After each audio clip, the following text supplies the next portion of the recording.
नमस्कार मित्रांनो, मी अमोल जाधव. स्वागत आहे तुमचे CSC मराठी या यूट्यूब चॅनलवरती. आणि मित्रांनो, आजच्या या व्हिडिओमध्ये आपण पुणे महानगरपालिकेच्या वेबसाईटवरून मॅरेज सर्टिफिकेट म्हणजेच विवाह नोंदणी दाखला कसे डाउनलोड करता येईल किंवा नोंदणी कशी करता येईल हे आजच्या या व्हिडिओमध्ये आपण पाहणार आहे. तर व्हिडिओ शेवटपर्यंत पहा, म्हणजेच तुम्हाला कोणतीही शंका राहणार नाही.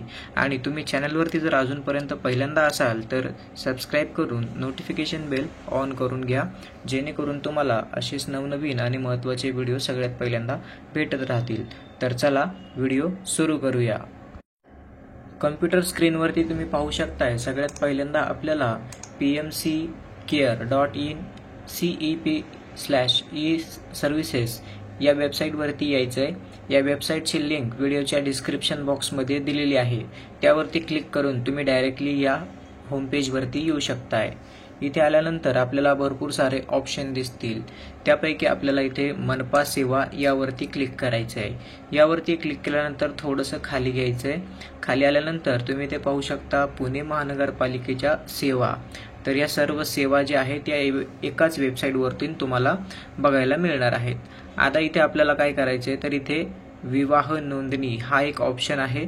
यावरती तुम्हाला क्लिक करून घ्यायचं आहे. जसं तुम्ही यावरती क्लिक कराल त्यानंतर तुमच्या समोर अशा प्रकारचा एक पेज आलेलं दिसेल. यामध्ये तुम्ही पाहू शकताय की विवाह नोंदणी.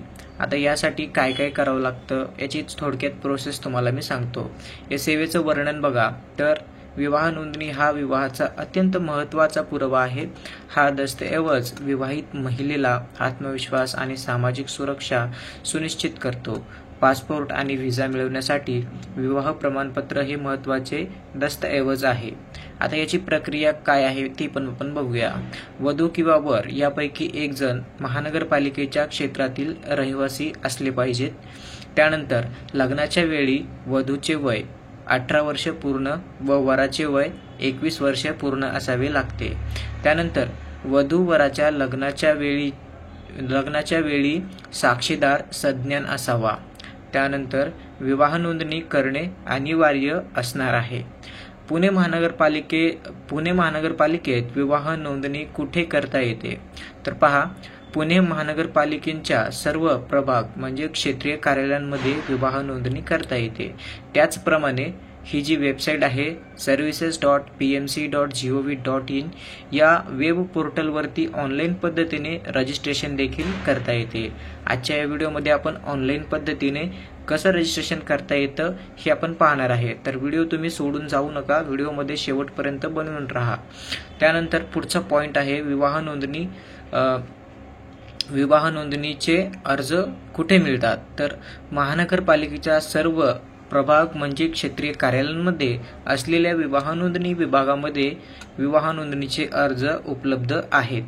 विवाह नोंदणीसाठी वधू आणि वर यांना प्रत्यक्ष कार्यालयात हजर राहणे आवश्यक आहे का, तर विवाह नोंदणीसाठी वधू आणि वर विवाहाचे 3 साक्षीदार यांना प्रत्यक्ष कार्यालयात हजर राहणे आवश्यक असणार आहे. याची तुम्ही नोंद घ्यायची आहे. तुम्ही जेव्हा ऑनलाईन फॉर्म भरणार आहेत, मी तुम्हाला दाखवणार आहे की फॉर्म कसा भरायचा.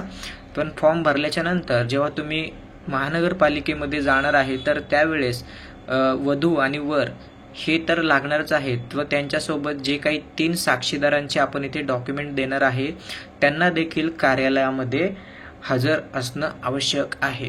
आता यासाठी आवश्यक कागदपत्र कोणकोणती लागतात हे देखील आपण बघूया. तर तुम्ही इथे पाहू शकता दस्तऐवजाचे नाव. यामध्ये वधू वर यांच्या जन्म दाखल्याचा पुरावा म्हणून शाळा सोडल्याचा दाखला तुम्ही देऊ शकता. 10वीचं प्रमाणपत्र असेल ते देऊ शकता. पासपोर्ट देऊ शकता. जन्म दाखला इत्यादीपैकी एकाची साक्षांकित नोटराईज प्रत म्हणजे यापैकी एक डॉक्युमेंट तुम्हाला आर्टिस्टेट करायचे आणि त्याला नोटराईज करून ते तुम्हाला महानगरपालिकेला द्यायचे आहे. पुढचा पॉईंट आहे वधू व वर साक्षीदार यांचे पत्त्याचे पुरावे. तर जे काही 3 साक्षीदार आपण देणार आहे तर त्यांच्या पत्त्यांचे पुरावे म्हणजेच आधार कार्ड वगैरे तुम्ही देऊ शकताय. त्यानंतर लग्नपत्रिका व लग्नाचे फोटो हे तुम्हाला इथे लागणार आहे. विवाह नोंदणीसाठी वधूवर व साक्षीदार प्रत्येकी एक फोटो लागतो. तर तुम्हाला 3 साक्षीदारांचे पासपोर्ट साईज फोटो आणि वधूवरांचा एक पासपोर्ट साईज फोटो हा फॉर्म भरताना लागणार आहे. आता आपण शुल्काबद्दल देखील बघूया, म्हणजेच फी किती लागणार आहे.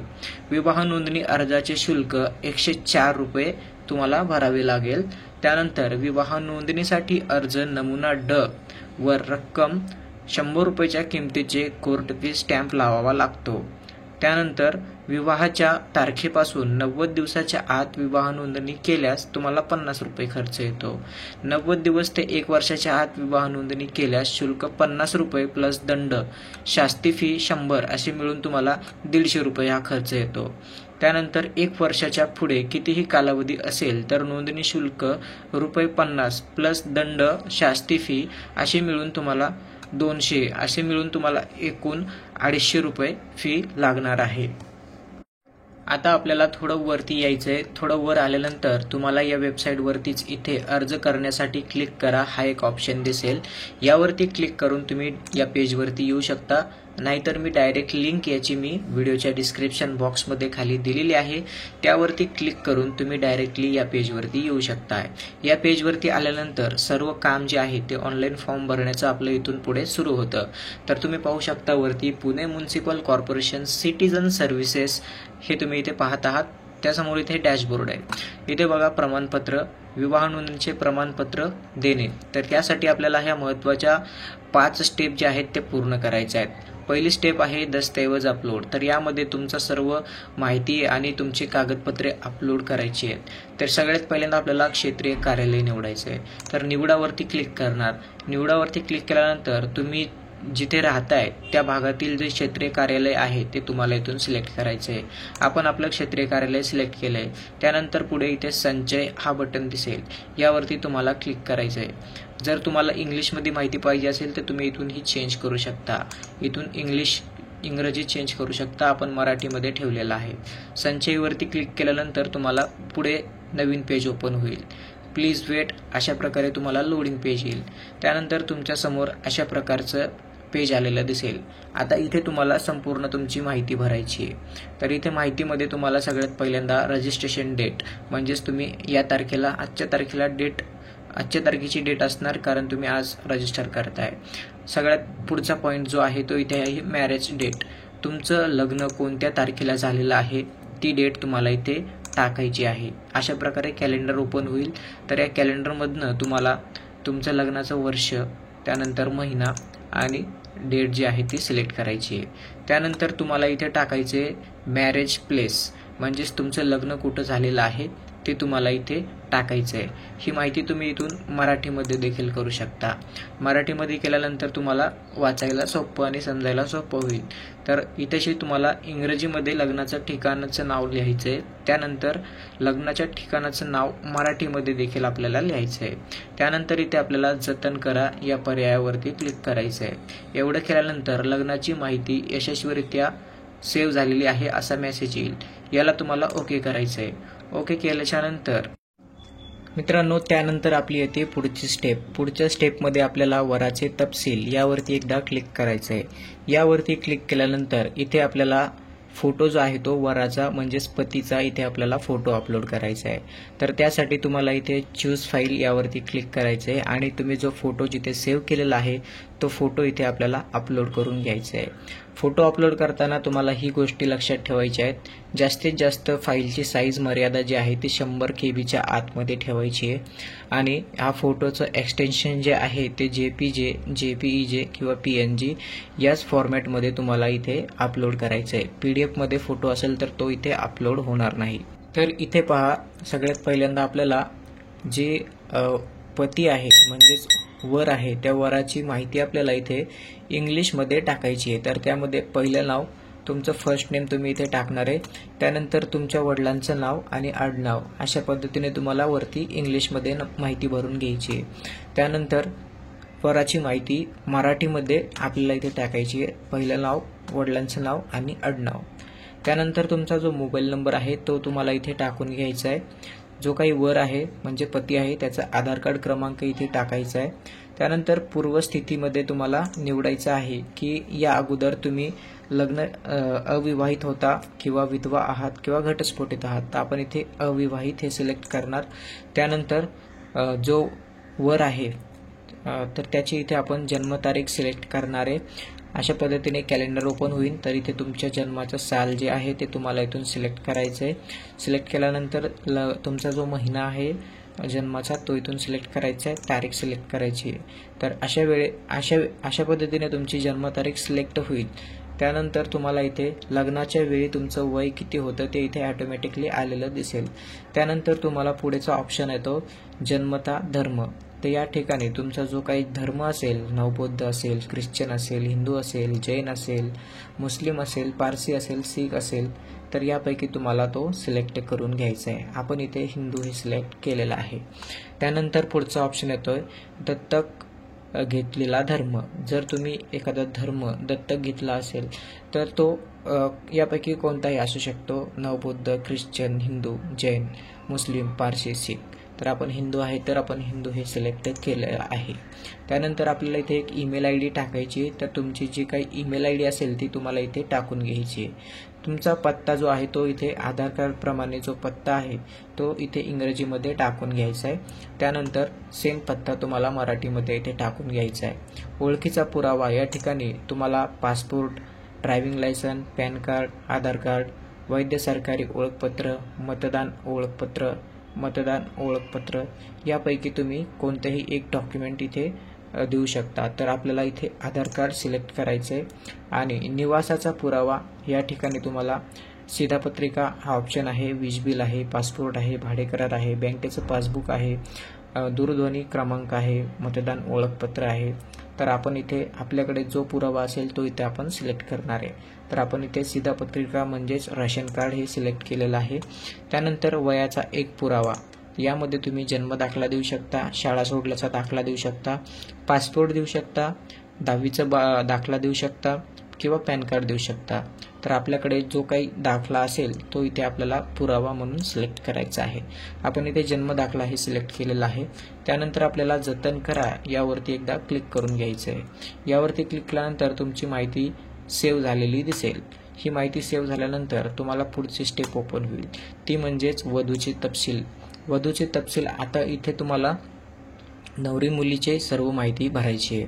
सगळ्यात पहिल्यांदा तुम्हाला हा फोटो इथे 100 KB मध्ये बनवून घ्यायचा आहे आणि अपलोड करायचा आहे. चूज फाईलवरती क्लिक करणार आणि तुमचा जिथे काही फोटो आहे तो फोटो इथून सिलेक्ट करणार.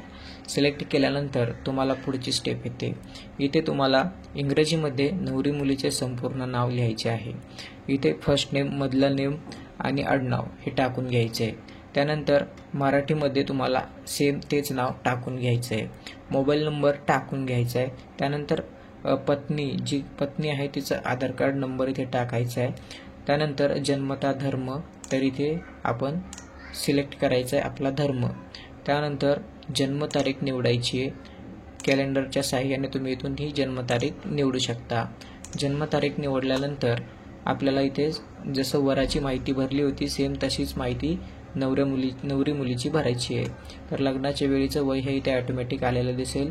पूर्वस्थिती काय होती, तर इथे अनमॅरिड आपण हे सिलेक्ट करणार आहे. त्यानंतर दत्तक घेतलेला धर्म या ठिकाणी तुम्ही हिंदू हे सिलेक्ट करू शकताय. इथे नवरी मुलीची ईमेल आय डी टाकायची आहे. त्यानंतर पत्ता टाकायचा आहे इंग्रजीमध्ये, तो पत्ता परत मराठीमध्ये टाकायचा आहे. आणि ओळखीचा पुरावा या ठिकाणी आपण आधार कार्ड सिलेक्ट करायचं आहे. निवासाचा पुरावा, तर भरपूर सारे ऑप्शन आहेत, यापैकी जे तुमच्याकडे अवेलेबल असेल ते तुम्ही इथे सिलेक्ट करा. वयाचा पुरावामध्ये तुम्ही इथे जन्मदाखला सिलेक्ट करा किंवा तुमच्याकडे जो असेल तो तुम्ही इथून सिलेक्ट करा.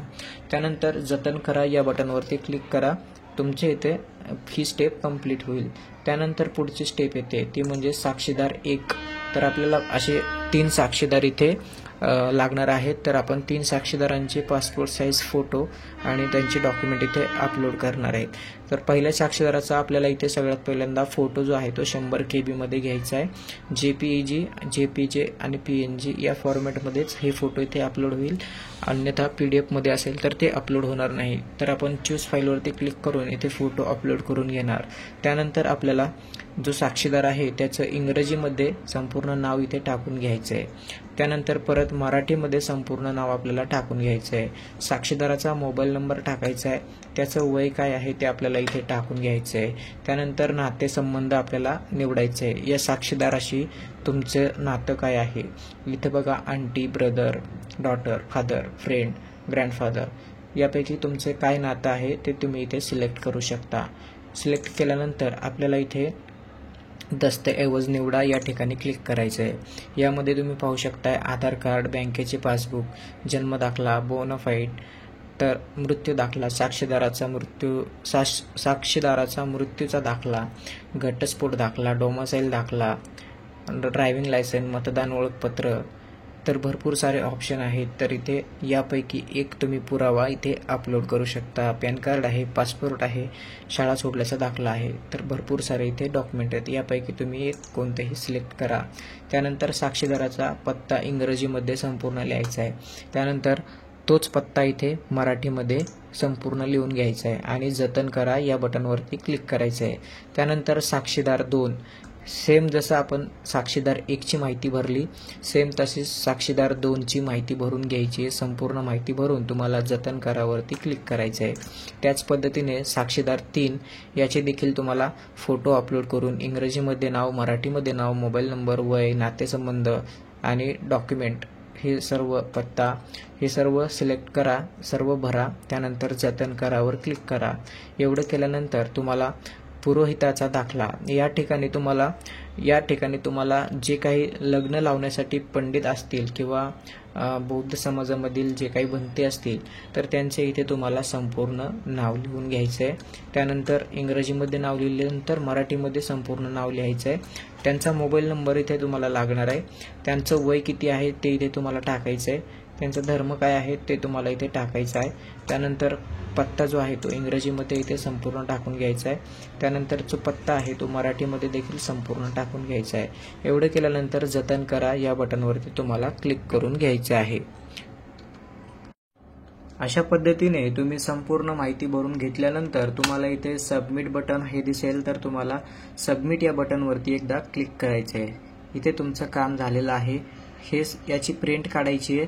प्रिंट घेऊन तुम्हाला तुमच्या क्षेत्रीय कार्यालयामध्ये जायचं आहे. क्षेत्रीय कार्यालयामध्ये जाऊन तुम्हाला सर्व जे डॉक्युमेंट ऑनलाईन फॉर्म भरताना भरले होते ते सर्व डॉक्युमेंट 3 साक्षीदार आणि नवरा मुलगा, नवरी मुलगी यांनी सगळ्यांनी क्षेत्रीय कार्यालयामध्ये जाऊन तिथे व्हेरिफिकेशन करून घ्यायचे. त्यानंतर तुम्हाला हे सर्टिफिकेट ऑनलाईन पद्धतीने डाउनलोड करण्यासाठी उपलब्ध झालेलं असेल. धन्यवाद. जय हिंद, जय महाराष्ट्र.